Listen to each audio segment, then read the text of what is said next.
ओम वृषा अन्ना स्वेन सदा निरस्तकुहकं सत्यं परं धीमहि। ओम स्वस्त्यस्तु सताम् अशेष सन्मंगलानि भवन्तु।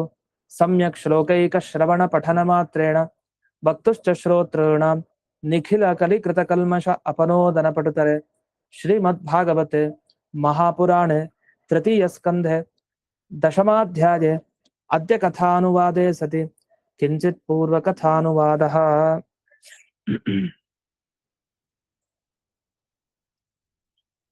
ದಿವಸ ಈ 17ನೇ ಶ್ಲೋಕದ ವಿವರಣೆ ಕೊನೆಯ ಭಾಗದಲ್ಲಿದ್ವಿ. ಒಟ್ಟರ್ಥ ಏನಂದ್ರೆ, ಒಬ್ಬ ಮನುಷ್ಯ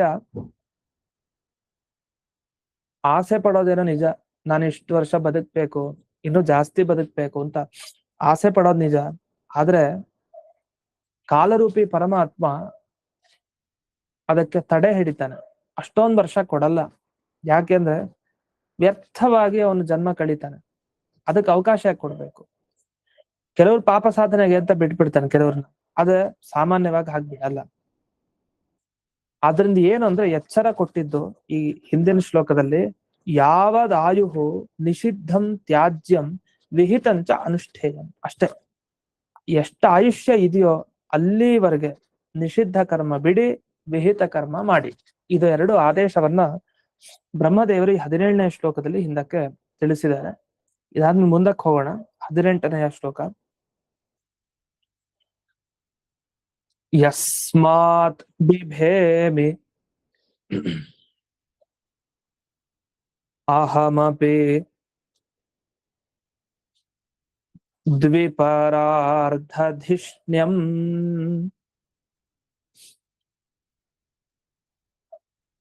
ಅಧ್ಯಾಸಿತಃ ಸಕಲಲೋಕ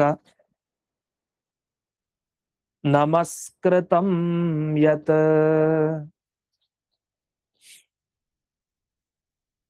ತೇಪೇ ತಪೋ ಬಹುತಪೋ ಅವರುರುತ್ಸಮಾನಃ ತಸ್ಮೈ ನಮೋ ಭಗವತೆ ವಿಸಖಾಯ ತುಭ್ಯಂ.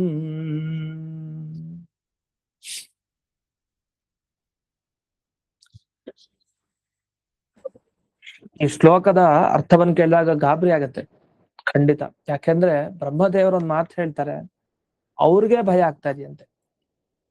ಬ್ರಹ್ಮದೇವರಿಗೆ ಭಯ ಅಂದ್ರೆ ಲೆಕ್ಕ ಹಾಕೊಳ್ಳಿ, ಇನ್ನು ಮಿಕ್ಕಿದವ್ರ ಕಥೆ ಏನು. ಸರಿ, ಇವ್ರಿಗೆ ಯಾಕೆ ಭಯ ಬಂದಿದೆ ಅಂತ ಅದಕ್ಕೆ ಅವ್ರ ಕಾರಣ ಕೊಡ್ತಾರೆ. ಈ ವ್ಯಾಖ್ಯಾನದಲ್ಲಿ ಒಂದ್ ವಿಷಯ ಹೇಳ್ತಾರೆ, ಏನಂದ್ರೆ ಕ್ಲೃಪ್ತ ಕಾಲ ಅಹಮಪಿ ಯಸ್ಮಾತ್ ಬಿಭೇಮಿ ಕಿಮು ಇತರೆ.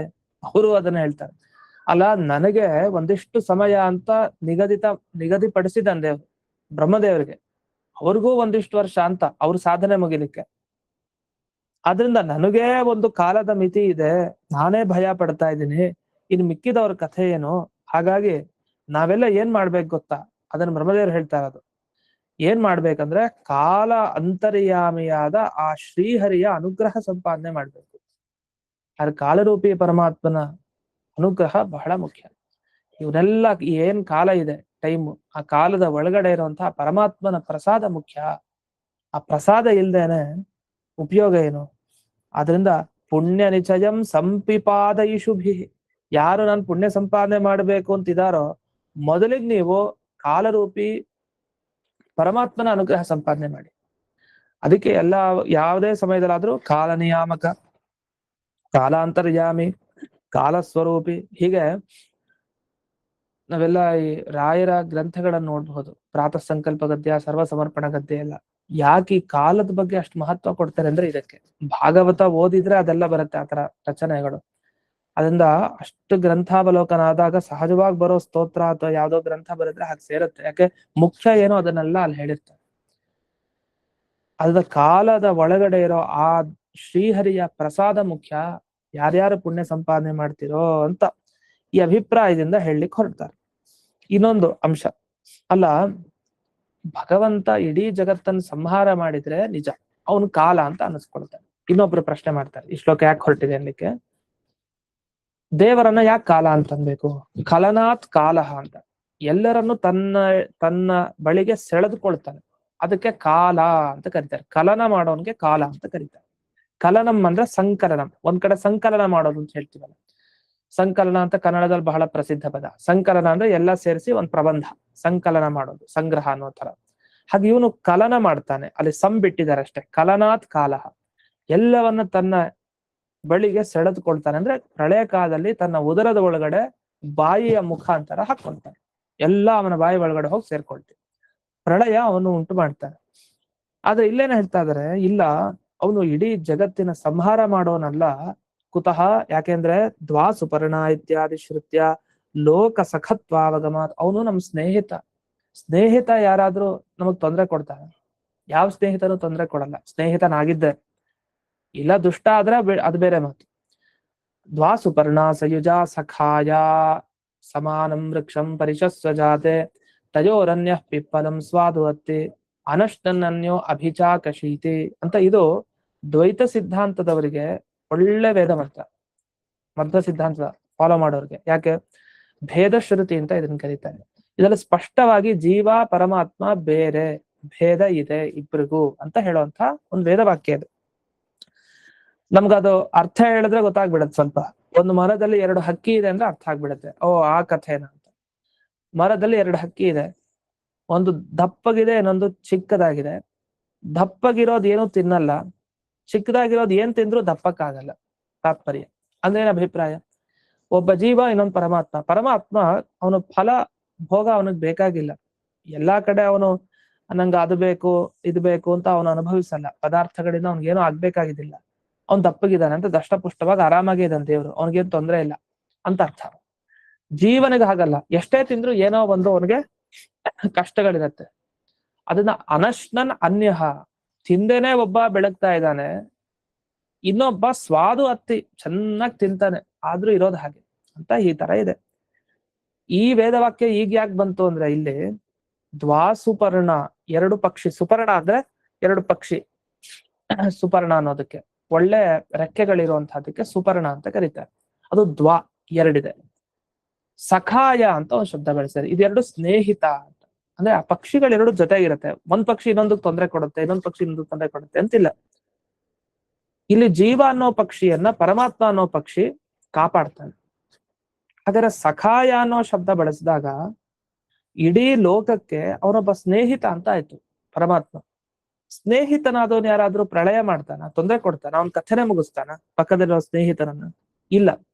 ಮತ್ ಮುಗ್ಸಲ್ಲ ಅಂತಂದ್ಮೇಲೆ ನೀವ್ ಯಾಕೆ ಭಗವಂತನನ್ನ ಲೋಕ ಸಂಹಾರಕ, ಅವನು ಕಾಲರೂಪಿ, ಆ ಕಾಲದ ಒಳಗಡೆ ಇರೋ ದೇವರ ಅನುಗ್ರಹ ಮುಖ್ಯ, ಇದಂದ್ರೆ ಮನುಷ್ಯರ ಆಯುಷ್ಯವನ್ನೆಲ್ಲ ಕ್ಷೀಣ ಮಾಡ್ತಾನೆ, ಕಳೀತಾನೆ ಅಂತ ಹೀಗೆಲ್ಲ ಯಾಕೆ ಅರ್ಥ ಮಾಡ್ತಾ ಇದೀರಿ ಅಂತ ಒಂದು ಪ್ರಶ್ನೆ.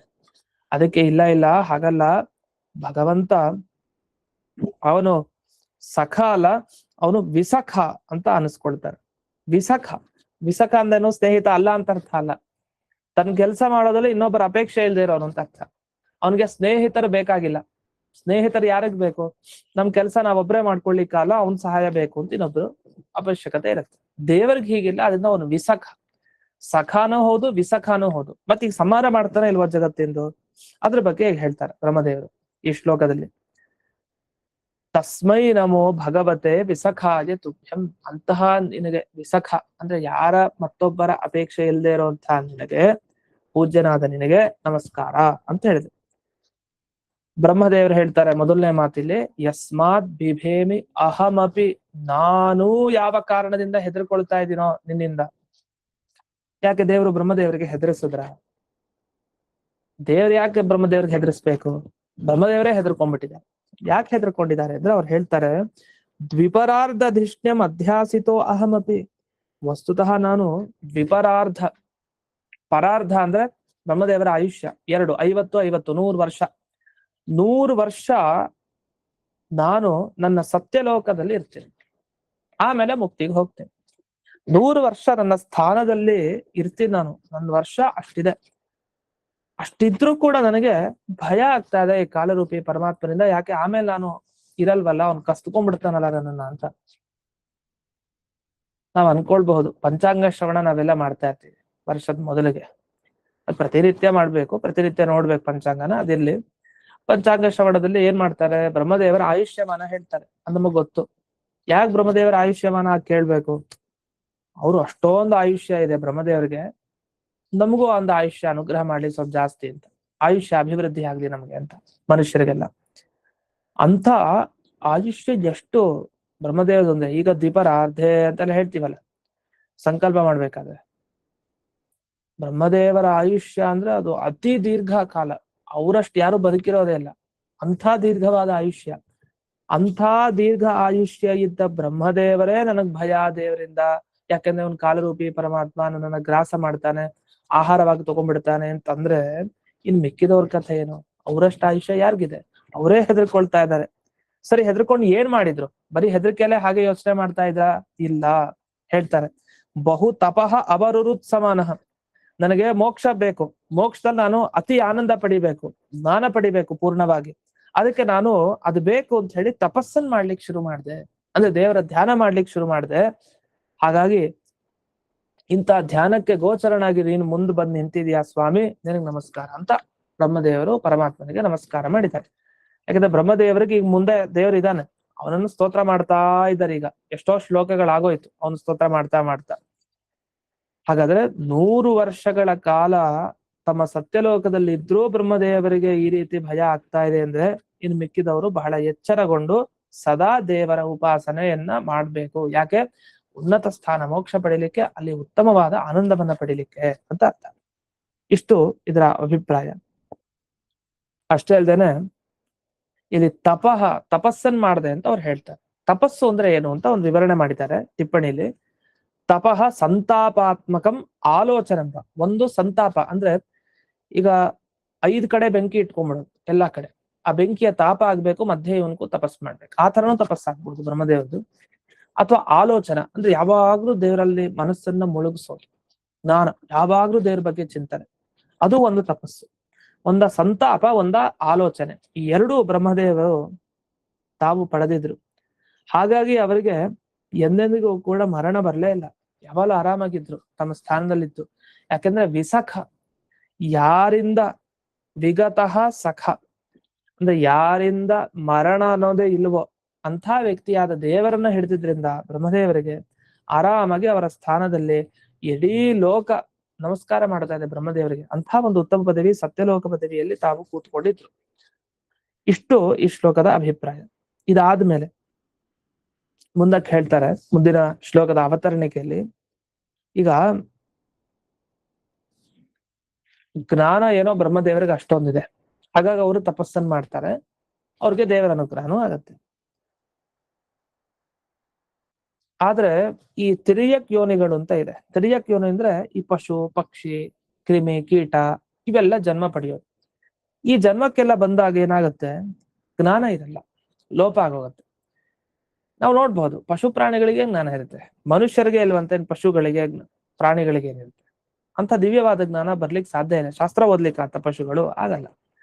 ಹಾಗಾದ್ರೆ ಅವ್ರಿಗೆ ದಿವ್ಯ ಜ್ಞಾನ ಇರಲ್ಲ, ತಿರ್ಯಕ್ ಯೋನಿಗಳಲ್ಲಿ ಜ್ಞಾನ ಇರಲ್ಲ.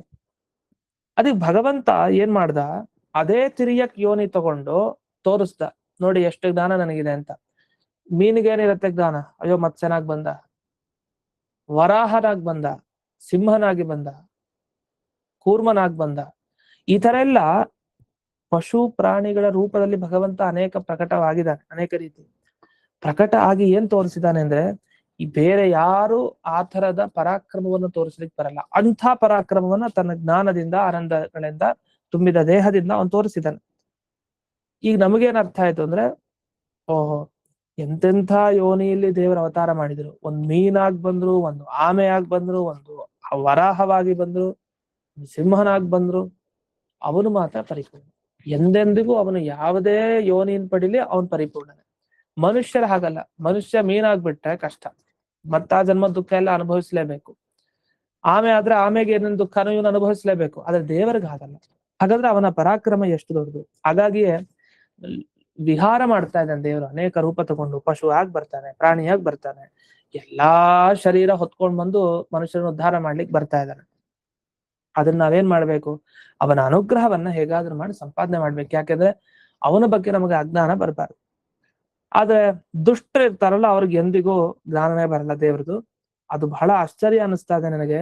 ಭಗವಂತ ಎಷ್ಟೆಷ್ಟು ಯೋನಿಗಳಲ್ಲಿ ಬಂದು ಅನುಗ್ರಹ ಮಾಡಿದ್ದಾನೆ, ಇಷ್ಟಾದ್ರೂ ಈ ದುಷ್ಟರಿಗೆ ಅರ್ಥನೇ ಆಗ್ಲಿಲ್ವಲ್ಲ ದೇವ್ರ ಬಗ್ಗೆ.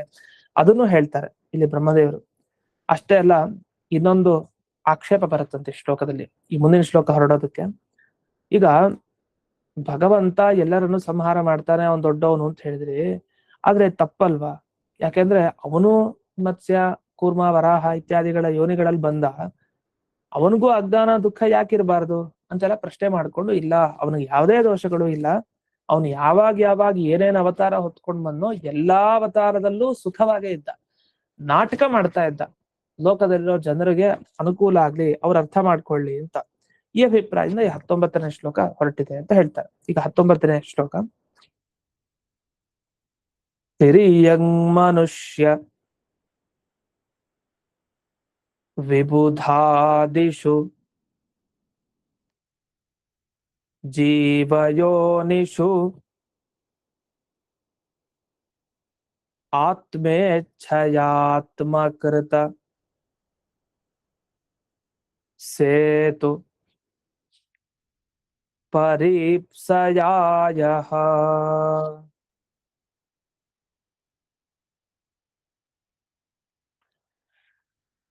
ರೇಮೇ ನಿರಸ್ತರತಿ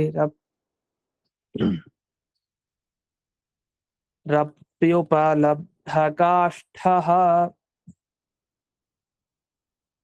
ಇಲ್ಲಿ ಪದಚ್ಛೇದ, ರೇಮೆ ಅಂತ ಒಂದು ಶಬ್ದ, ಆಮೇಲೆ ಅನಿರಸ್ತರತಿ ಅಂತ ಶಬ್ದ, ಅಪಿ ಉಪಲಬ್ಧ ಕಾಷ್ಠ, ಹೀಗಿದೆ ಶಬ್ದ. ತಸ್ಮೈ ನಮೋ ಭಗವತೆ ಪುರುಷೋತ್ತಮಾಯ. ಮತ್ತೆ ನಮಸ್ಕಾರ. ತಸ್ಮೈ ನಮೋ ಭಗವತೆ ಪುರುಷೋತ್ತಮ, ಪುರುಷೋತ್ತಮನಾದ ನಿನಗೆ, ಪೂಜ್ಯನಾದ ಸ್ವರೂಪನಾದ ನಿನಗೆ ನಮಸ್ಕಾರ. ಯಾಕೆ ಅಂತಂದ್ರೆ ಆ ಭಗವಂತ ಸಾಮಾನ್ಯ ಅಲ್ಲ, ಅವನು ಅನಿರಸ್ತರತಿ, ಎಂದೆಂದಿಗೂ ಅವನ ಜ್ಞಾನಕ್ಕೆ ಲೋಪ ಇಲ್ಲ. ಯಾವಾಗ ಅವನು ಯಾವ್ದಾರು ಒಂದು ಪಶು ರೂಪದಲ್ಲಿ ಬರ್ಲಿ, ಪ್ರಾಣಿ ರೂಪದಲ್ಲಿ ಬರ್ಲಿ, ಅಥವಾ ಮನುಷ್ಯರಲ್ಲಿ ಬರ್ಲಿ, ದೇವತೆಗಳಲ್ಲಿ ಬರ್ಲಿ, ಯಾವುದೇ ಜೀವಯೋನಿ ಇರ್ಲಿ, ಒಂದ್ ಚಿಕ್ಕ ಕ್ರಿಮಿ ಕೀಟವಾಗಿಯೂ ಬರ್ಲಿ, ಅಷ್ಟಾದ್ರೂ ಅವನ ಜ್ಞಾನಕ್ಕೆ ಮಾತ್ರ ಲೋಪ ಇಲ್ಲ. ಅವ್ನು ಯಾವುದೇ ರೂಪ ಹೊತ್ಕೊಂಡ್ಬರ್ಲಿ. ಅಂದ್ರೆ ಎಂಥ ಅದ್ಭುತವಾದ ಸಾಮರ್ಥ್ಯ ಒಂದು, ಎಂಥ ಶರೀರ, ಒಂದು ಇರುವೆ ಶರೀರ ಹೊತ್ಕೊಂಡು ದೇವರು ಉದ್ಧಾರ ಮಾಡ್ಬೋದು ಇಡೀ ಜಗತ್ತನ್ನ, ಅಂತ ಶಕ್ತಿ. ಒಂದು ಆನೆ ಶರೀರ ಹೊತ್ಕೊಂಡು ದೇವ್ರ ಜಗತ್ತನ್ನು ಉದ್ಧಾರ ಮಾಡ್ಬೋದು, ಅಂತ ಸಾಮರ್ಥ್ಯ ದೇವರಿಗೆ. ಆತ್ಮೇಚ್ಛಯ, ಯಾಕೆ ಹೀಗ್ ಮಾಡ್ತಾನೆ ದೇವರು? ಅವ್ನ ಸಂಕಲ್ಪನೆ ಹಾಗೆ, ಅವ್ನಿಗೆ ಅನ್ಸಿದೆ ಅವ್ನ್ ಮಾಡ್ತಾನೆ ಅಷ್ಟೇ. ಅದ್ ಬಿಟ್ಟಿದೇನು ಉತ್ತರ ಕೊಡ್ಲಿಕ್ಕೆ ದೇವ್ರು ಯಾಕೆ ಇಷ್ಟೊಂದು ಅವತಾರ ಇರ್ತದ? ಮೊದಲು ಮತ್ಸ್ಯ ಕೂರ್ಮ ವರಾಹ ಯಾಕೆ? ಮೊದಲು ಕೂರ್ಮ ವರಾಹ ಮತ್ಸ್ಯ, ಅಥವಾ ಮೊದಲು ನರಸಿಂಹ ಕೂರ್ಮ ವರಾಹ ಮತ್ಸ್ಯ, ಹೀಗೆಲ್ಲ ಹೇಳಿದ್ರೆ ಅವನ ಇಚ್ಛೆ ಮೊದಲು ಈ ರೂಪದಲ್ಲಿ ಬರ್ಬೇಕು, ಬಂದಿದ್ದೀನಿ ಅನುಗ್ರಹ ಮಾಡ್ಲಿಕ್ಕೆ ಅಷ್ಟೇ. ಸರಿ, ದೇವರೇನೋ ಇಚ್ಛೆ ಪಟ್ಟ, ಅವನು ಬಂದ. ಯಾಕೆ ಬಂದ?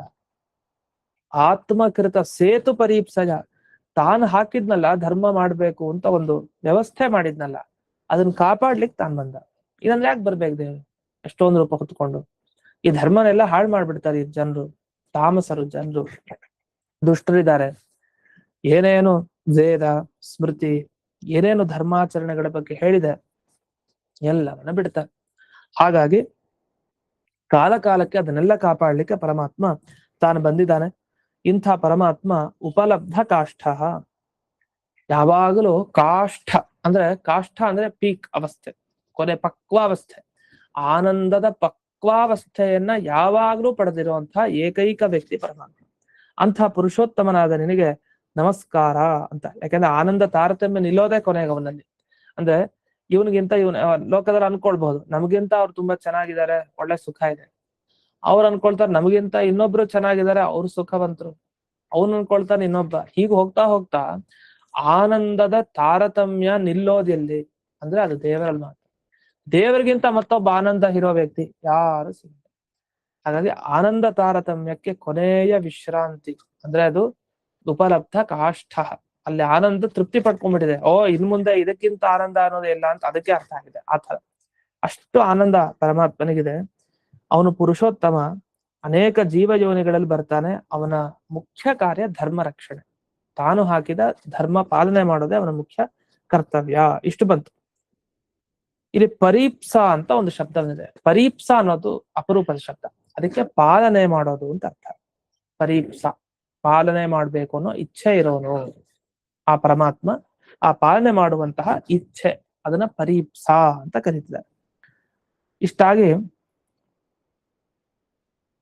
ನಿತ್ಯಾನಂದ ಅನುಭವ ಲೋಪೇಹಿ ದುಃಖಾನುಭವ ಸಂಭಾವ್ಯತೆ ನಾಸ್ಯ ತಥಾ ನಿತ್ಯ ಅನುಭೂತ ಆನಂದ ಉತ್ಕರ್ಷತ್ವ ಅಂತ ಇಲ್ಲಿ ವಿಜಯಧ್ವಜ ತೀರ್ಥರು ವ್ಯಾಖ್ಯಾನ ಮಾಡಿದ್ದಾರೆ. ಇದು ಯಾಕೆ ಮಾಡಿದ್ದು ಅಂದ್ರೆ ಉಪಲಬ್ಧ ಕಾಷ್ಟ ಅನ್ನೋ ಪದಕ್ಕೆ ವಿವರಣೆಯಾಗಿ. ಈಗ ಯಾರಿಗೆ ಪ್ರತಿನಿತ್ಯ ಆನಂದ ಅನುಭವ ಇದ್ದೇ ಇದೆಯೋ, ಎಂದಿಗೂ ಅದಕ್ಕೆ ಲೋಪನೆ ಆಗಿಲ್ವೋ, ಅವನು ದುಃಖ ಹೆಂಗ್ ಬರುತ್ತೆ? ಯಾವತ್ತಾದ್ರೂ ಪ್ರತಿನಿತ್ಯ ಅನುಭವಿಸೋ ಆನಂದರು ನಮಗ್ ಸಿಗ್ಲಿಲ್ಲ ಅಂದ್ರೆ ದುಃಖ ಬರ್ಲಿಕ್ಕೆ ಅವಕಾಶ. ದೇವರಲ್ಲಿ ಹಾಗಲ್ವೇ ಅಲ್ಲ. ಉಪಲಬ್ಧ ಕಾಷ್ಟ, ಏನೇನ್ ಆನಂದ ಅಂತಿದೆಯೋ ಪ್ರತಿನಿತ್ಯ ಅದನ್ನು ಪಡೆದು ಬಿಟ್ಟಿದ್ದಾನೆ. ಆಗ ಅವನಲ್ಲಿ ಯಾವುದೇ ದುಃಖ ಇಲ್ಲ. ಅಂದ್ಮೇಲೆ ಅವನು ಕೂರ್ಮ ಆಗ್ ಬರ್ಲಿ, ಮತ್ಸ್ಯ ಆಗ್ ಬರ್ಲಿ, ವರಾಹ ಆಗ್ ಬರ್ಲಿ, ಅವನು ದುಃಖ ಆಗೋದೇ ಇಲ್ಲ, ಯಾವಾಗ್ಲೂ ಸುಖವಾಗಿರ್ತಾನೆ ಅನ್ನೋ ವಿಷಯವನ್ನ ಇಲ್ಲಿ ತಿಳಿಸಿದ್ದಾರೆ. ಹೀಗೆ ಈ 19ನೇ ಶ್ಲೋಕದಲ್ಲಿ ಭಗವಂತನ ಪ್ರಾರ್ಥನೆಯನ್ನ ಮಾಡಿ ತಾವು ನಮಸ್ಕಾರವನ್ನ ಮಾಡಿದ್ದಾರೆ. ಇನ್ನು ಮುಂದಿನ ವಿಷಯಗಳನ್ನ ನಾಳೆ ದಿವಸ ನೋಡೋಣ ಅಂತ ಹೇಳ್ತಾ ಇಂದಿನ ಪಾಠವನ್ನ ಸ್ಮನ್ ಗುರುವಂತರ್ಗತ ವ್ಯಾಸತೀರ್ಥ ಗುರುವಂತರ್ಗತ ಭಾರತೀ ಪ್ರಾಣಾಂತ ಶ್ರೀಮನ್ ಗೋಪಾಲಕೃಷ್ಣನಿಗೆ ಅರ್ಪಣೆ. ನಮಸ್ಕಾರ ಗುರುಗಳಿಗೆ. ನಮಸ್ಕಾರ.